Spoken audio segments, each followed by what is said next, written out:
ಬೇಲೂರು ತಾಲೂಕು ವೀರಶೈವ ಸಮಾಜದ ವತಿಯಿಂದ ಇತ್ತೀಚೆಗೆ ನಿಧನರಾದ ಹಿರಿಯ ಮುಖಂಡರು ಜನಪರ ಕೆಲಸ ಮಾಡಿ ಮನೆ ಮಾತಾಗಿದ್ದ ಶ್ರೀ ಶಾಮನೂರು ಶಿವಶಂಕರಪ್ಪನವರ ನಿಧನಕ್ಕೆ ಸಂತಾಪ ಸೂಚಿಸಿ ಶ್ರದ್ಧಾಂಜಲಿ ಕಾರ್ಯಕ್ರಮವನ್ನು ಆಯೋಜಿಸಲಾಗಿತ್ತು.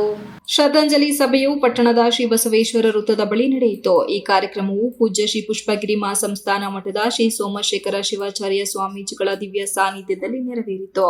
ಈ ವೇಳೆ ಶ್ರೀ ಸೋಮಶೇಖರ ಶಿವಾಚಾರ್ಯ ಸ್ವಾಮೀಜಿಗಳು ಮಾತನಾಡಿ, ಶ್ರೀ ಶಾಮನೂರು ಶಿವಶಂಕರಪ್ಪನವರು ಕೇವಲ ಒಬ್ಬ ರಾಜಕಾರಣಿಯಾಗಿರಲಿಲ್ಲ. ಅವರು ಸಮಾಜದ ವಿವಿಧ ಕ್ಷೇತ್ರಗಳಿಗೆ, ಅದರಲ್ಲೂ ಶಿಕ್ಷಣ ಮತ್ತು ಧಾರ್ಮಿಕ ಚಟುವಟಿಕೆಗಳಿಗೆ ನೀಡಿದ ಕೊಡುಗೆ ಅಪಾರ.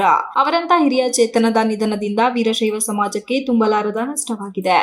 ಸಮಾಜ ಅವರನ್ನು ಸದಾ ಸ್ಮರಿಸುತ್ತದೆ ಎಂದು ತಿಳಿಸಿ ದಿವಂಗತರ ಆತ್ಮಕ್ಕೆ ಶಾಂತಿ ಕೋರಿದರು. ಬೇಲೂರು ತಾಲೂಕು ವೀರಶೈವ ಸಮಾಜದ ಅಧ್ಯಕ್ಷರಾದ ಮತ್ತು ಇತರ ಪದಾಧಿಕಾರಿಗಳು ಹಾಗೂ ಸದಸ್ಯರು ಈ ಸಂದರ್ಭದಲ್ಲಿ ದಿವಂಗತ ಶಾಮನೂರು ಶಿವಶಂಕರಪ್ಪನವರ ಭಾವಚಿತ್ರಕ್ಕೆ ಪುಷ್ಪಾರ್ಚನೆ ಮಾಡಿ ಗೌರವ ಸಲ್ಲಿಸಿದರು.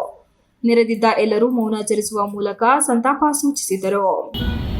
ಅವರು ಸಮಾಜಕ್ಕೆ ಸಾಕಷ್ಟು ಕೊಡುಗೆಯನ್ನು ರಾಜ್ಯ ಮತ್ತು ರಾಷ್ಟ್ರಕ್ಕೆ ನೀಡಿದ್ದಾರೆ ಅಂತಂದರೆ ತಪ್ಪಾಗಲಿಕ್ಕಿಲ್ಲ. ಸಾಮಾನ್ಯವಾಗಿ ಸ್ವಲ್ಪ ಓದಿ ಅವರು ಉದ್ಯಮದಲ್ಲಿ, ವ್ಯಾಪಾರದಲ್ಲಿ, ರಾಜಕಾರಣದಲ್ಲಿ, ಸಮಾಜ ಸೇವೆಯಲ್ಲಿ, ಶೈಕ್ಷಣಿಕವಾಗಿ ಮತ್ತು ಸಾಮಾಜಿಕವಾಗಿ ದೊಡ್ಡ ಕೊಡುಗೆಯನ್ನು ಸಮಾಜಕ್ಕೆ ಕೊಟ್ಟಿದ್ದಾರೆ.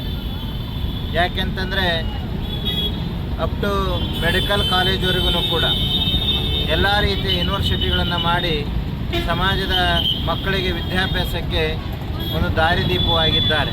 ಕಾರ್ಯಕ್ರಮದಲ್ಲಿ ಬೇಲೂರು ತಾಲೂಕು ವೀರಶೈವ ಸಮಾಜದ ಅಧ್ಯಕ್ಷ ಎಎಸ್ ಬಸವರಾಜು, ಪುರಸಭೆ ಮಾಜಿ ಅಧ್ಯಕ್ಷ ಎಚ್ಎಂ ದಯಾನಂದ್, ಬಲ್ಲೇನಹಳ್ಳಿ ರವಿಕುಮಾರ್, ಪತ್ರಕರ್ತರ ಸಂಘದ ಪ್ರಧಾನ ಕಾರ್ಯದರ್ಶಿ ಬಿಬಿ ಶಿವರಾಜ್, ಮಹಿಳಾ ಅಧ್ಯಕ್ಷೆ ವಿಂಪು ಸಂತೋಷ್, ರಾಜೇಗೌಡ, ಲಿಂಗರಾಜು, ಯೋಗೇಶ್ ಬೆಣ್ಣೂರು, ಮದನ್ ಬಳ್ಳೂರು, ಕೊರಟಗೆರೆ ರಾಜಣ್ಣ, ಆರಾಧ್ಯ, ಬೇಣೂರು ರೇಣುಕುಮಾರ್, ಯತೀಶ್, ಪದಾಧಿಕಾರಿಗಳು, ಮುಖಂಡರು, ಸದಸ್ಯರು ಮತ್ತು ಸಾರ್ವಜನಿಕರು ಸೇರಿದಂತೆ ಅಪಾರ ಸಂಖ್ಯೆಯ ಜನರು ಭಾಗವಹಿಸಿದ್ದರು. Ganesh, TV 46 news Kannada, Belur.